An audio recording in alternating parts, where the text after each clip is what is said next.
It's a loop of fear and worry, and it happens when we leave our brains unsupervised and let them run amok.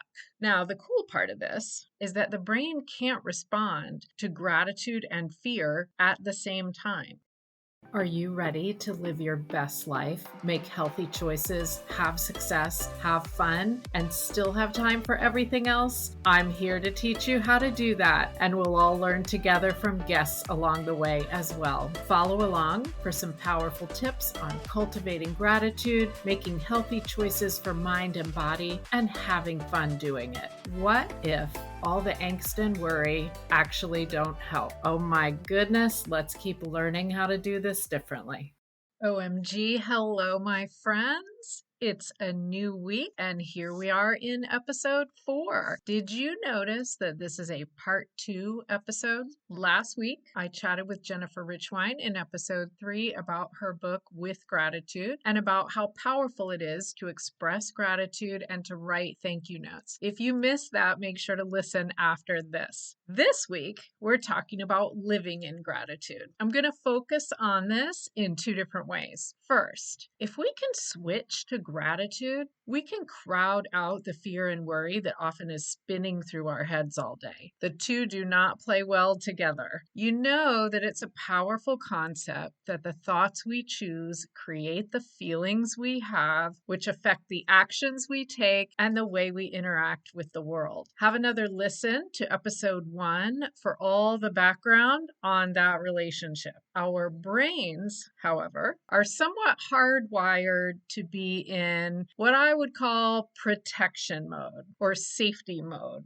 It helps me to understand this by thinking about thousands of years ago when humans faced real danger in their daily lives. Whether it was wild animals or other humans, there was actual danger around every corner. They needed to be alert and they needed to use their intuition and all their senses to be able to predict a problem and defend themselves against it. In modern times, however, we are usually not defending ourselves against a saber-toothed tiger on a regular basis. I suppose there are exceptions to that, but not usually. There is danger in the world. I fully agree. But most of us, thank goodness, are lucky that our typical days do not involve extreme physical risk or danger. So because our brains are looking for risk and looking to keep us safe during that risk, what has happened is that the subconscious brain, which runs most of our daily tasks, now looks to avoid change. Safety is in sameness. We know the routine, we do the routine. If you're not sure what I mean by the subconscious brain, this is where your habits and your self-image are stored. Have you ever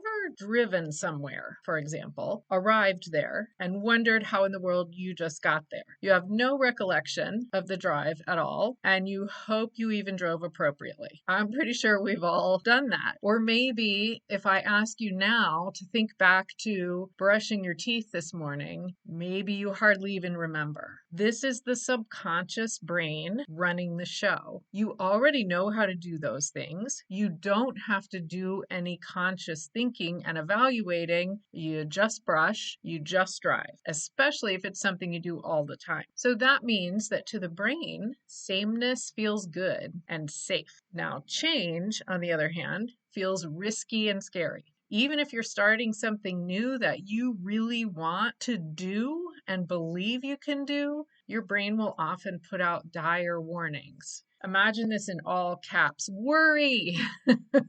Hide on the couch with a Snuggie. We're not ready. Are you sure? What if? That's what your brain is doing. And so here we are then, caught in a loop of worry and angst. And our feelings are becoming focused on some combination of sad, scared, dejected, all those kind of negative, low power emotions. I'm exaggerating maybe a little bit, but I'm not exaggerating that much. This happens all the time in our daily lives. Most of the time, it's about small things. If you're on social media for your business, for example, and you're posting something that you hope catches people's attention, your brain may cause you to worry over the wording, second guess how you organized it, wonder if a different picture would be better, and on and on and on. Questioning, questioning, questioning.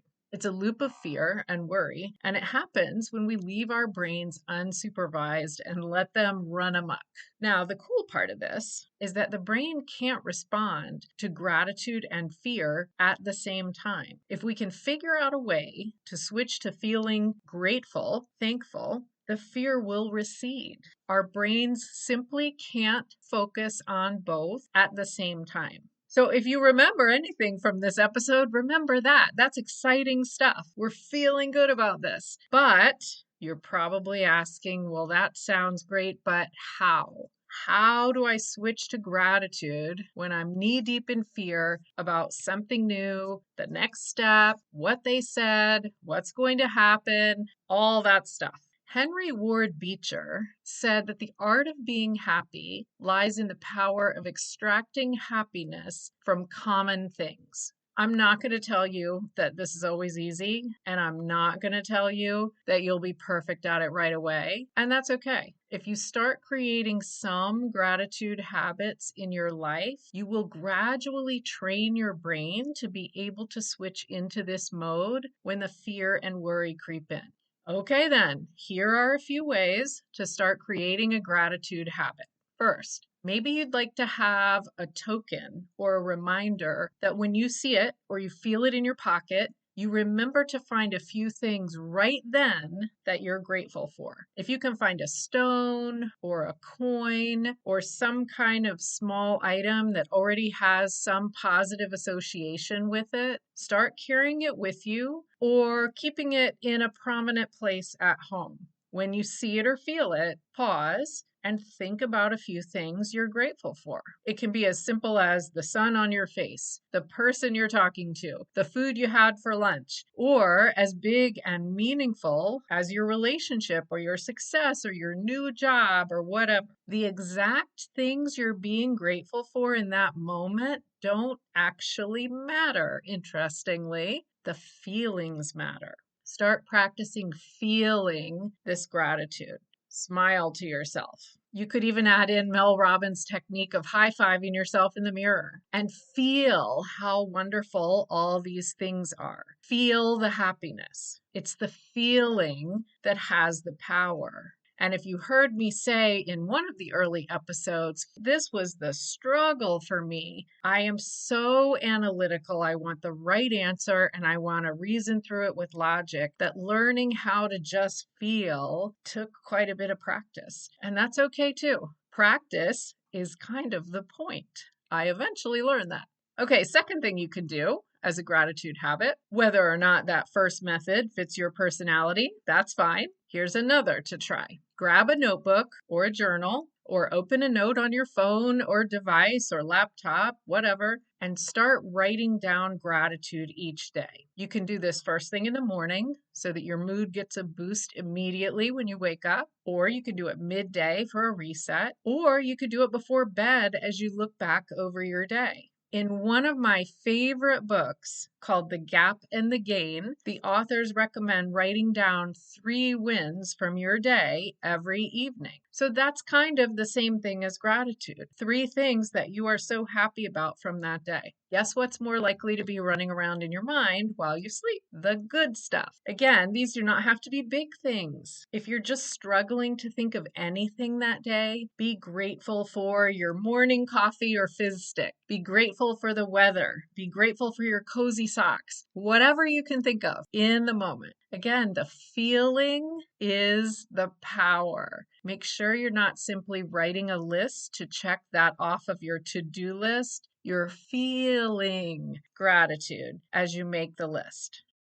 Part of healthy living is gut health. So much of our hormones, digestion, and nutrition centers around a healthy gut. Every morning, I use a Green Gut Glow drink to make sure that my brain, skin, nails, hair, and gut are at their best, and to make sure that I get more veggies than I would eat otherwise. I felt a difference for sure. Grab yours or have a look at www.bit.ly/Green Gut Glow Plus, or just find it in the show notes.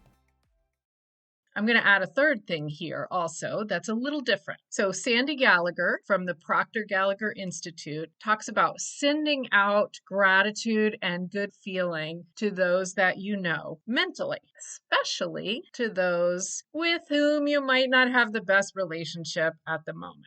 This is not the same thing as what we talked about in episode 3 with thank you notes. This is a feeling. Imagine the person, think about what you can be grateful for related to them. Imagine healing the relationship and wishing them well. Picture yourself sending them really good feeling, sending them those vibes. This can be a major mental shift for you. And there's power in these thoughts too. So the key to all of those, whatever option you take, the symbol, the writing, the mental shift, the key to all of that is to feel the gratitude. Gratitude feels like happiness, appreciation, thankfulness, joy, all wrapped into one. Just feeling lucky. It's the feeling that creates a different vibration for you and changes your mood as well as then your actions and how others interact with you. So crowd out the fear and worry with gratitude as often as you can.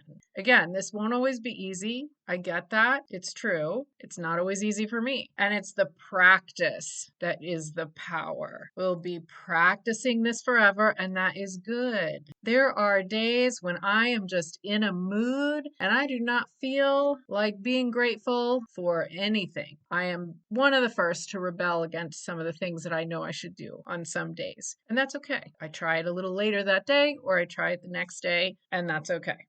So we covered the first way that gratitude is powerful, and that's to crowd out the fear and worry. I promised you a second way to look at living in gratitude. The second angle we'll take is that gratitude, when emotion is attached, again, it's about the feeling, that really great feeling is a key way that you can start attracting more of what you want.